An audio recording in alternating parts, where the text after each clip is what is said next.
Hello बच्चों, my self VK Garg और इस वीडियो में मैं आप लोगों को समझाने वाला हूं जो सीबीएसई ने स्पेशल स्कीम दी है असेसमेंट के लिए 10th एंड 12th क्लास के बोर्ड एग्जाम की असेसमेंट के लिए फॉर सेशन 2021 टू 22।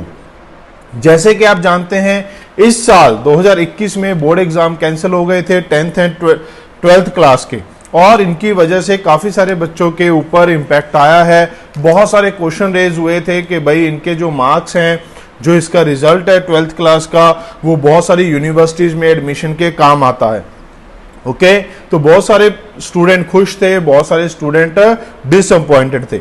उन सभी चीज़ों को क्लियर करने के लिए, क्योंकि अभी कोरोना का ये जो खतरा है वो बना हुआ है, कुछ भी क्लियर नहीं है कि अगले साल भी पेपर हो पाएंगे या नहीं हो पाएंगे, तो एक सेफ्टी स्टेप या मेजर यहां पर सीबीएसई ने लिया है।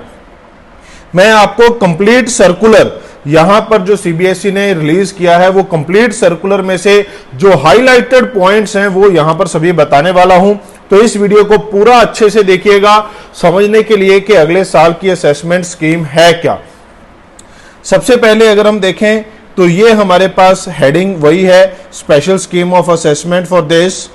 अब इसमें इन्होंने देखिए कोविड-19 पैंडेमिक को यहां पर दिखाया गया है और यहां पर लिखा गया है आल्सो नेसेसिटी डेलिब्रेशन और alteration way to look at the learning objective as well as, ये इंपॉर्टेंट है, conduct of board exam for this in case the situation remain अनफिजिबल।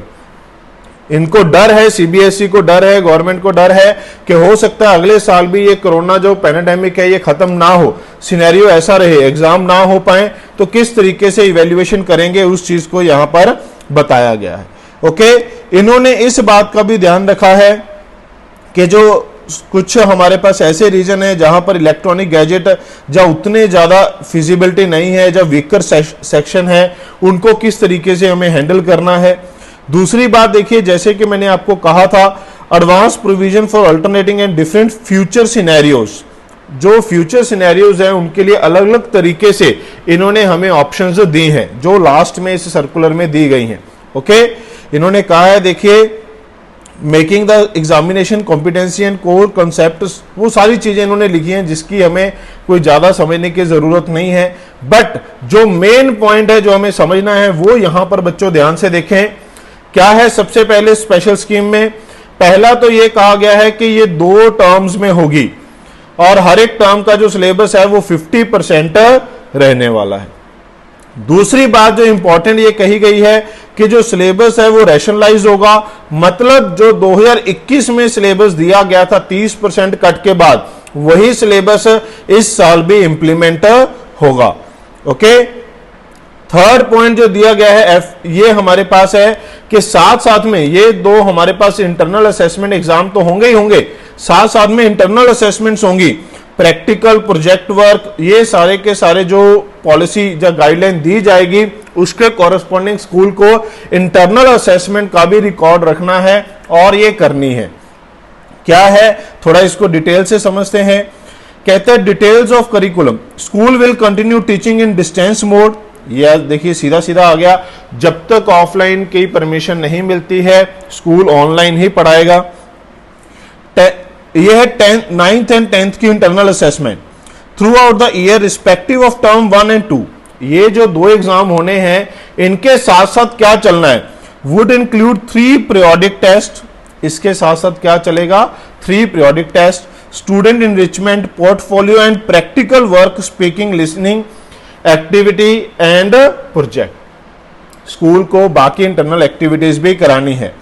12th के लिए भी यही है, थ्रू आउट द ईयर ये वाला, would include end of topic और unit test, okay, activities and practical project, यानी कि दोनों ही क्लासेस के लिए अब स्कूल को जो इंटरनल असेसमेंट है उसको ध्यान रखना है। और साथ साथ में ये भी कहा गया है कि जो भी इंटरनल असेसमेंट होगी, ऐसा नहीं कि लास्ट मोमेंट पे, इस बार तो क्या किया है लास्ट मोमेंट पे बनवाई गई है स्कूल से और मंगवाया गया, ये through out the year digital format में स्कूल को मेंटेन करनी पड़ेगी सो दैट सीबीएसई उसे कभी भी असेस कर पाए। Okay, CBSE will facilitate schools to upload marks of internal assessment on the CBSE IT platform। ये जो सीबीएसई है ये बताएगा स्कूल को कैसे उन्हें सीबीएसई के आईटी प्लेटफॉर्म पे इंटरनल असेसमेंट मार्क्स फिल करने हैं। अब देखिए यहाँ पर गाइडलाइन फॉर इंटरनल असेसमेंट ये स्कूल्स को भेज दी जाएगी, वो सारी चीजें यहाँ पर लिखी हुई हैं। सैंपल असेसमेंट क्वेश्चन बैंक मिल जाएगा, टीचर ट्रेनिंग, वो सब कुछ स्कूल को प्रोवाइड कर दिया जाएगा।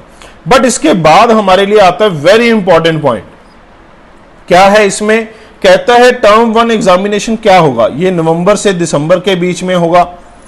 इसमें एमसीक्यूज क्वेश्चन होंगे, ये सिर्फ एमसीक्यूज क्वेश्चन होंगे जिसमें 90 मिनट्स का पेपर होगा।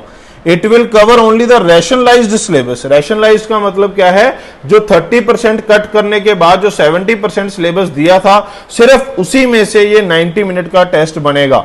Okay, approximately 50% of entire syllabus बनेगा। ये question paper will be sent, ये हो जाएगा। Exam will be conductor. यहां पर एक इंपॉर्टेंट है, जैसे हमारे पास बोर्ड एग्जाम में एक्सटर्नल ऑब्जर्वर आते थे, तो यहां पर भी टर्म 1 टर्म 2 में एक्सटर्नल ऑब्जर्वर आएंगे, बाहर से सीबीएसई जिसे असाइन करेगा वो वहां पर स्कूल में पेपर देखने के लिए आएगा। रिस्पांस जो है बच्चे कैसे भरेंगे, ओएमआर शीट पे भरेंगे, ठीक है, जो डायरेक्टली सीबीएसई के पोर्टल पे हमारे पास अपलोड की जा सकती है, या फिर जहां पर ऐसी फैसिलिटी नहीं है, रूरल एरियाज होंगे, वहां पर स्कूल इसको इवेल्युएट करके मार्क्स अपलोड कर देगा on the same very day, on the very same day, sorry, उसी दिन इसको करना पड़ेगा। विल बी कंट्रीब्यूट, ये जो मार्क्स हैं ऐसा ना समझें कि ये सिर्फ हमारे पास स्कूल टेस्ट की तरह है, इसके मार्क्स फाइनल जो हमारे पास मार्क्स बनेंगे उसमें कंट्रीब्यूट करेंगे। टर्म 2 के बारे में बात करते हैं बच्चों, ध्यान से देखिए।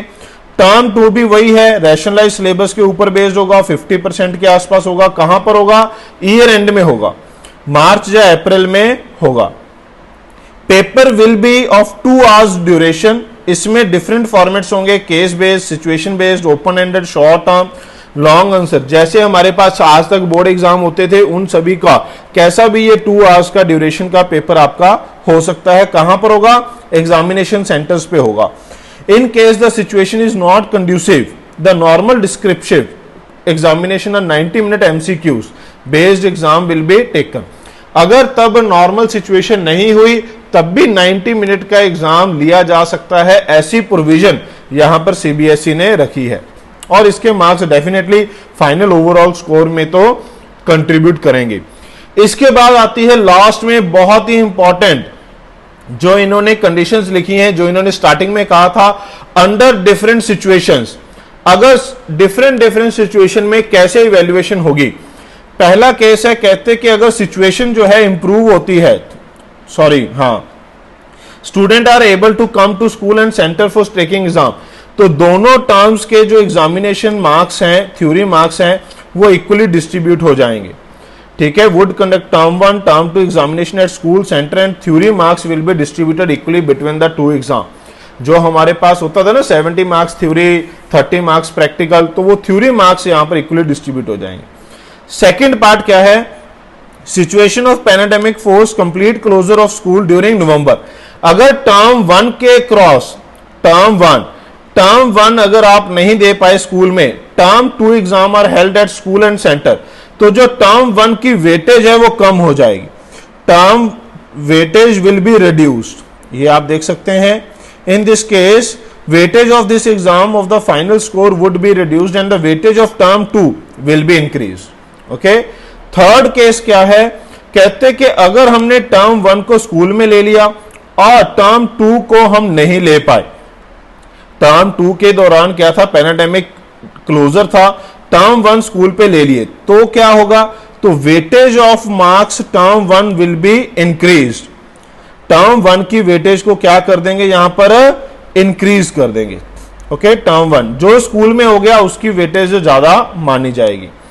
फिर हमारे पास है फोर्थ पॉइंट, कहते अगर हमारे पास टर्म 1 एंड टर्म 2 दोनों ही नहीं ले पाए, pandemic force complete closure of board, then candidate from home, जो कैंडिडेट है वो टर्म 1 टर्म 2 पेपर घर से देगा, तो क्या होगा, देखिए, result would be computed on the basis of internal assessment, practical, project work, theory marks of term 1 term 2। तो जो रिजल्ट बनेगा वो कंबाइंड जो आपकी इंटरनल असेसमेंट होगी, प्रैक्टिकल वर्क होंगे, क्योंकि हो सकता है उसके लिए स्कूल आपको वहां पर बुलाए, क्योंकि कुछ कुछ बच्चों को बुला के प्रैक्टिकल और इंटरनल असेसमेंट कर सकते हैं, 5 बच्चों के 10 बच्चों के ग्रुप को। तो फिर सभी की टोटल वेटेज को मिला के आपका रिजल्ट बनाया जाएगा। ओके, तो इन चीजों को आपको समझना है बच्चों ध्यान से। ये हमारे पास क्या था, इस सर्कुलर का सबसे इंपॉर्टेंट पॉइंट रहता है। आपको ये समझना है कि जो एग्जाम्स हैं वो घर से दिए जा सकते हैं। अगर हमारे पास स्कूल खोलने की सिचुएशन नहीं बनती है तो टर्म 1 के एग्जाम जो ऑब्जेक्टिव टाइप क्वेश्चन है वो घर से दिए जा सकते हैं। ओके, वो घर से दिए जा सकते हैं। बच्चे को वो स्कूल के साथ जो गिवन टाइमलाइन है उसमें उसको अपलोड करना पड़ेगा। तो ये थी सारी की सारी इंफॉर्मेशन जो सीबीएसई ने कल रिलीज की है, सर्कुलर में रिलीज की है। आई होप आपके दिमाग में जितने भी डाउट थे वो सारे क्लियर होंगे। अगर फिर भी आपके दिमाग में कोई डाउट है तो कमेंट सेक्शन में जरूर लिखें। I will try my best कि उनको मैं क्लियर कर पाऊं। थैंक यू बच्चों, thank you, stay safe, be happy.